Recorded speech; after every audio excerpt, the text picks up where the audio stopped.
man who thought he could use his profits to live beyond his means, instead returned from a lavish holiday to be greeted by police officers at the airport. Shazad Miah, who's 30, took thousands of pounds in ill-gotten gains by running a drugs line supplying crack in Southend. Specialist officers from Operation Rafter team conducted a forensic investigation into the Frankie drugs line, which used 10 different mobile numbers to send out messages advertising the sale of Class A drugs. Miah held the drug line phones across a period between February and June 2023, with up to 5 runners working under him on any given day. During his time running the line and without any plausible source of income, Miah splashed out on 4 expensive holidays. They were paid from a business bank account and personal accounts set up under a fake car hire business. Using these accounts, he took in more than £30,000 in criminal profits. A day before his arrest, Miah was sunning himself on a privately chartered boat in Turkey, sending on boastful pictures to one of his runners back in the UK. Little did he know Operation Raptor detectives had long been building a case against him. Police officers had even caught him on CCTV at a shop a 5-minute drive from his home address, purchasing a SIM card for one of the drug line phones. Miah returned from Turkey to London airport, carrying the Frankie drug line phone with him on 4th of June 2023. He was met by police officers who promptly arrested him. Simultaneously that day, police executed a warrant at his home, seizing evidence, including more than £3,000 cash found in a safe in the property. They also found a passport belonging to one of his suspected runners stored inside the safe. Miah was charged with being concerned with the supply of heroin and crack and possessing criminal property, and he pleaded not guilty to the drugs charges despite the extensive evidence against him. He had already twice faced conviction for previous drug dealing matters, once in 2013 and again in 2020, when he was jailed for 36 months. At a trial held at Basildon Crown Court, he gave evidence he was selling cannabis and admitted his bank accounts had been used to launder the profits for exuberant spending on holidays. But he still tries to convince the jury he had no involvement in selling Class A, insisting he was merely a runner for a cannabis dealing line. He said he worked for the boss, whose street name is Frankie. The jury took 1 hour and 40 minutes to return guilty verdicts on each count. Appearing for sentence at the same court, Miah's barrister said his client made a dishonest gamble to keep his family together by denying the charges. He was sentenced to 9 years imprisonment. Across his running off the Frankie line, police believed he was supplying around £200,000 worth of drugs. What's the next steps? Well, police have stated that they're pursuing a serious crime prevention order against Miah, which will significantly restrict his ability to reoffend upon release proceeds of crime. The act is underway to recoup as much of his criminal gains as possible.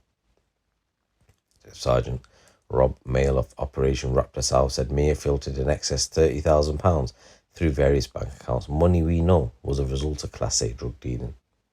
It was distanced from the harsh reality of crack cocaine, which brings associated antisocial behaviour impacting our communities and a disastrous impact on the lives of those addicted to these substances. Instead, he used the profits of this drugs line to fund holidays to Paris, Menorca, Amsterdam and Turkey, all within a 4-month period. Unlike those impacted devastatingly by the trade of the drugs he sold, he lived beyond his means, directing the runners' streets in Southend. Others took the risk for little of the reward. Miah had runners deposit cash into his bank accounts whilst he was on holiday, which he then used for further extensive purchases. We traced his links to the drugs line phones, we traced his financial activity, and we traced his movements to build a solid case against him. He knew he faced serious prison time for this activity, having previously been convicted for similar drug dealing in the past. He said our work against Miah won't stop with his imprisonment, and we'll be looking at ways of preventing and discouraging any further offending. At any level, either lower down the chain or those running the operation, drug dealers cannot operate with impunity in Essex. And guys, in this next news story, a teenager has been jailed for 5 years after a loaded handgun was found in a house in Birmingham. It was found wrapped in carrier bags in the bottom drawer of Miller's home in Handsworth last November. Officers searching the property also found a red bandana, which is a hallmark of the Birmingham gang he is believed to be linked to. Miller admitted to owning the gun and bullets and was jailed for 5 years for possession of a firearm, and he was also given a 3-month consecutive order for the possession of ammunition. Detective Sergeant Mark Jeromes of the Major Crime Proactive Team said, "We received info from the community that Miller was storing a weapon at his bedroom and acted quickly to get the weapon safely off the streets. We believe Miller is part of a gang involved in criminality in Birmingham, and the removal of this weapon will be a significant blow to this gang's operations."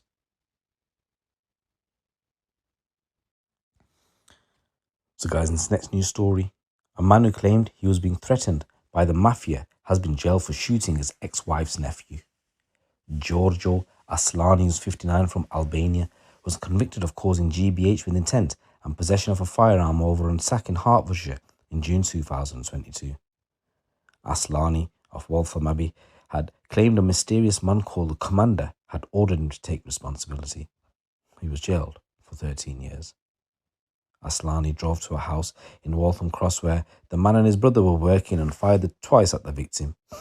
The victim claimed the barrel had been pointed at his face, but he raised his left hand and then saw white smoke. One bullet through his left hand and the second embedded itself in his hand.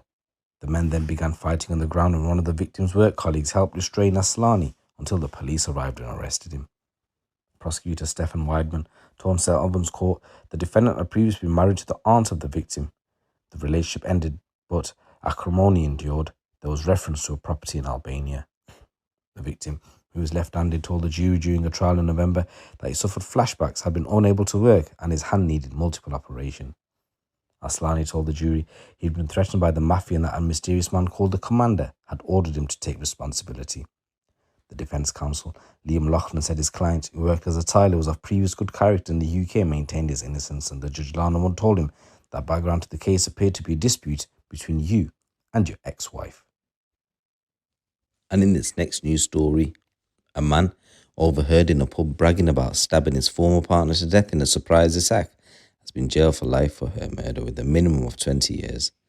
David Liptrop stabbed Caroline Gore 7 times in the bathroom of her home in Wigan after the pair argued following a night out on the 29th of October. The next day he was reported to police after he was heard in a pub saying, "When you have problems, you have to get rid." Liptrop was found guilty of murder by jurors at Manchester Crown Court. Liptrop had been in what police described as an on and off relationship with Ms. Gore in the 2 years before her death. A restraining order had been in place to stop the man contacting her after a history of domestic violence. The couple had visited several pubs on the 29th of October before a row ensued, and Liptrop left the establishment where they'd been drinking, Greater Manchester police said. Miss Gore returned home by 11 o'clock where the 57-year-old had been waiting before he stabbed her to death in the bedroom. Her body was found the next day after police were called due to concerns about her welfare. Liptrot had disposed of the knife and the clothes he was wearing before heading to the Dog and Partridge, where he told a number of people he had killed Miss Gore. He was then arrested and charged with murder in a very horrific and sad case. Greater Manchester Police's senior investigating officer, Duncan Thorpe, said he said no one should suffer at the hands of their partner. He had described their murder as a violent domestic attack. So let's say rest in peace to the victim, and my condolences go out to your family. But there's a number of stories coming out from the streets of the UK. It's your boy GC. Keep it locked, keep it real.